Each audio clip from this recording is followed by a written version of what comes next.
at kevinmd.com/podcast. Today, we welcome Heidi Sykora. She's a nurse practitioner, and today's Kevin MD article is The Case for Regulating, Not Banning, Kratom. Heidi, welcome to the show. Well, thank you so much for having me. I really appreciate it. All right, so before talking about your article, just briefly share your story and journey. Well, I'm a retired nurse practitioner and healthcare executive, and most of my career was really focused on developing clinical guidelines and programs, as well as, of course, seeing patients. And typically, I would tend to see the most vulnerable patients, especially geriatric oncology patients. And so actually, I got my master's the year before you started your journey and your publication. So I've been following you for a long time. So it's a real honor to be here. All right. Thank you so much for sharing your perspective. And today we're going to talk about Kratom, which we've talked about on Kevin MD and on this podcast before. Tell us what your latest article is about. It's titled The Case for Regulating, Not Banning Kratom.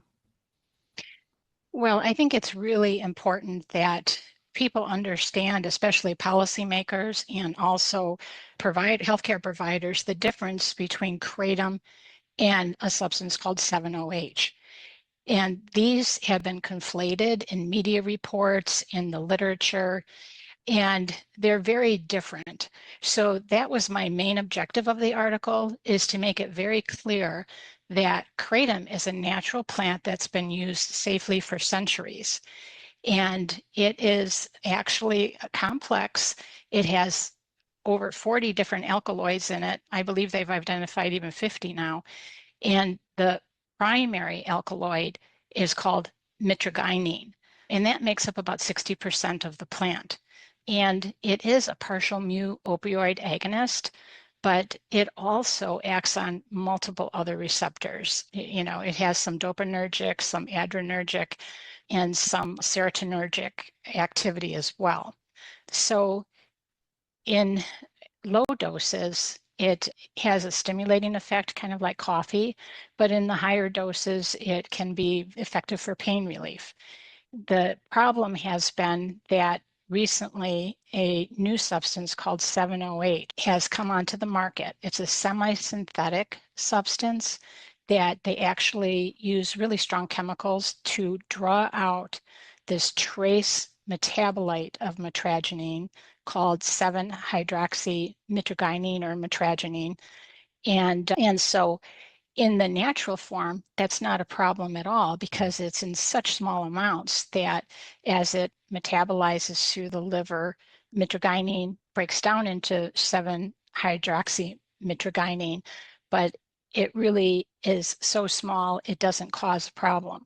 However, when you bypass that system and you make that 7-hydroxymitragynine into pill form or, whatever form it might come in, then it really is a very strong opioid-like substance, and it has more of a potential for harm.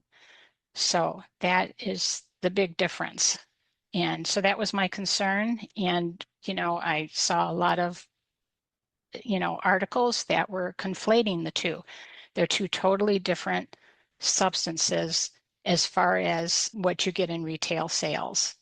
So tell me, for patients, when they see Kratom advertised in their drugstore or grocery store, tell us the type of formulations that are currently available, and typically what do patients look to Kratom to treat? Mhm. So a really large study was done by Johns Hopkins, and it showed that people are using it mostly for pain control, and that's like, I can't remember the exact percentage for pain control, but pain control, opioid withdrawal symptoms. And that's really important because the natural kratom plant does not lead to respiratory depression. So it's a much safer option for people than, getting illicit opioids or any other illicit drug that they can use the actual kratom plant to help with their withdrawal symptoms. So PTSD is another reason a lot of the veterans have seen benefit for that using kratom plant, and anxiety depression are some of the other reasons. And in terms of the available formulations that patients can just buy from a Mhm. drug or grocery store, what are they typically composed of? So I think, the closer you are to the natural plant, the longer the history we have of safe use and the more we know about it. So the people can purchase natural kratom plant powder. And the most important thing is to make sure that it is a manufacturer that is following the what we call the Kratom Consumer Protection Act that has been passed in 18 states. Hopefully, it will be passed in all 50 states very soon. But that requires, first of all, age greater than 21, that the products are manufactured or packaged using good manufacturing practices, that they're lab tested. And I think that's really important.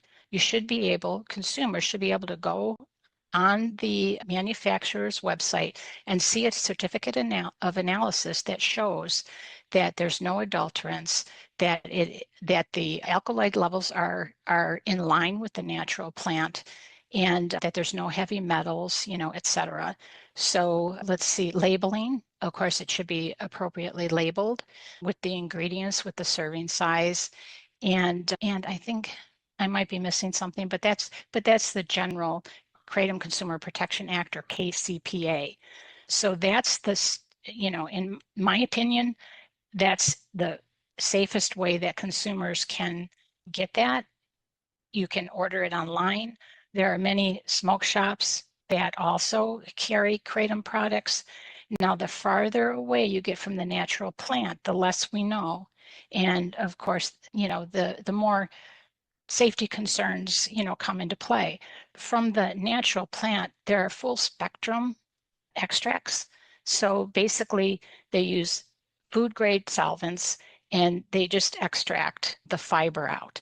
And it's a very fibrous plant. So, you know, most of the most of the powder itself is actually fiber. And so those full spectrum extracts, again, they're reflecting the natural balance of that plant. So the safety profile on those are very good. Now, there's concentrated extracts. And so for those, now you're extracting more of the mitragynine and increasing that. That is going to be and have more of a, safety concern, especially for those who have problems with addiction, because that can lead, to, more problems for people who do have, those kind of concerns. And then, of course, we go all the way to the semi-synthetic and synthetic substances, which, to me, in my opinion, those are drugs. Those, I think, should go through the new drug application. And are those clearly labeled? So if a patient goes to a smoke shop or a drugstore and look for kratom, is it clearly labeled which is more directly a derivative from the natural plant versus something that is more metrogyning or even synthetic? Is that obvious to consumers? Not necessarily. It definitely takes some education. And this is why reasonable regulation is so important. This should have been done years ago. Unfortunately, the FDA in 2016, attempted to ban, but natural kratom leaf and mitragynine specifically, they do not meet the criteria for, for scheduling per the 8-factor analysis. And so that's why kratom was not scheduled.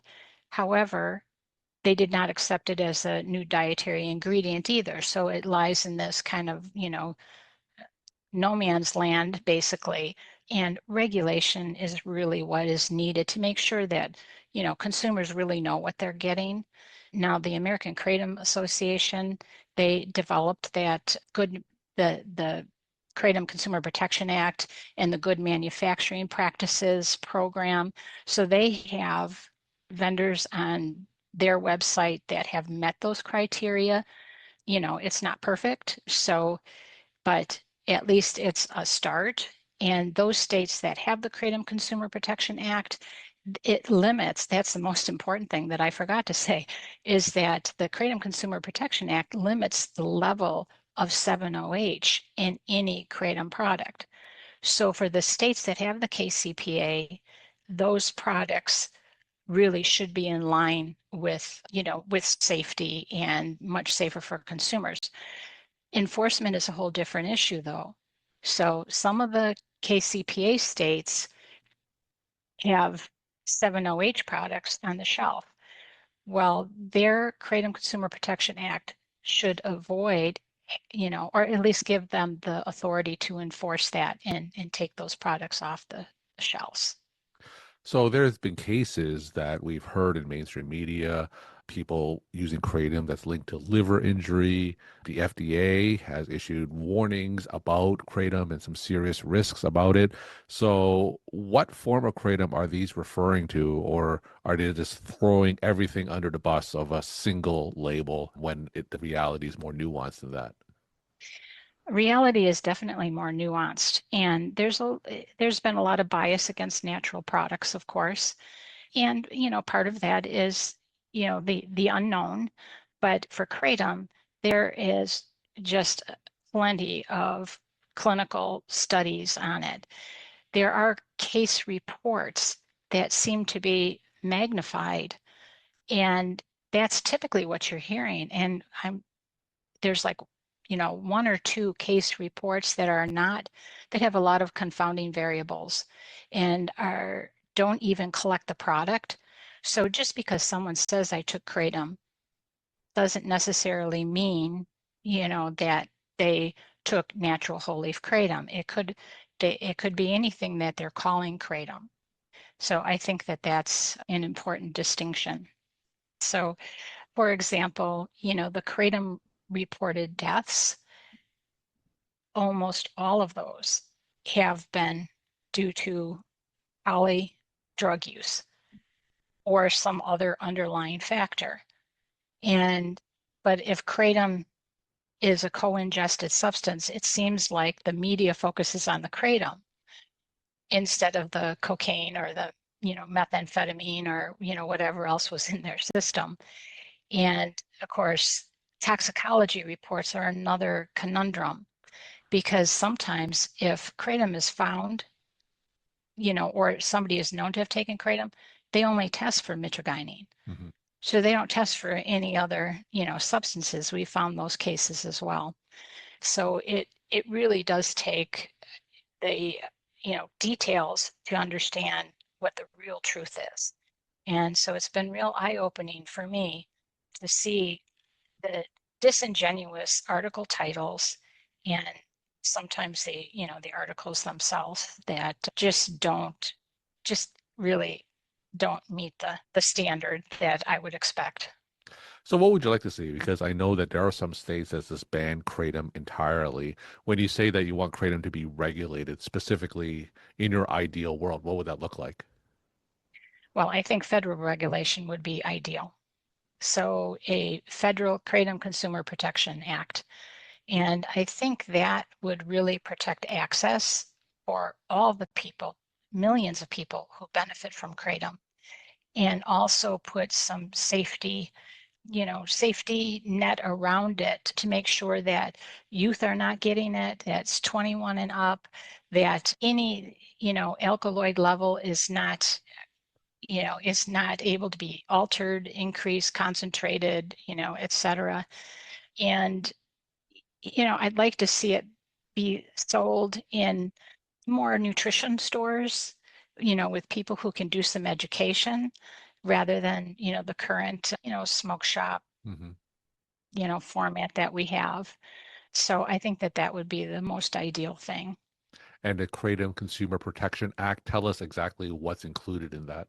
So the Kratom Consumer Protection Act is common sense regulation that limits the level of 7-OH in any product to less than 2% of the total alkaloid level or 1 milligram per serving. It requires product preparation with good manufacturing practices, lab testing of all products to ensure purity, restricts sales to those over 21 and older, and proper labeling. We're talking to Heidi Sykora. She's a nurse practitioner. Today's Kevin MD article is The Case for Regulating, Not Banning, Kratom. Heidi, let's have some take-home messages they want to leave with the Kevin MD audience. 7-OH is not kratom. 7-OH is a semi-synthetic drug. The natural kratom plant has been used safely for centuries. Let's not throw out the baby with the bathwater. The FDA has recommended a ban on 7-OH, and they made it very clear that they are not targeting the natural kratom plant. Heidi, thank you so much for sharing your perspective and insight. Thanks again for coming on the show. Thanks. Yes, Heidi. Yes. That was amazing. That was great. Okay, now I'm going to read to y'all. There's this whole thing happening over there on LinkedIn with this certain person talking about, his son was addicted to the powdered kratom for 8 years or something like that, right? Now, Heidi, Dr. Heidi, had put down in his comment section her podcast interview with KevMD.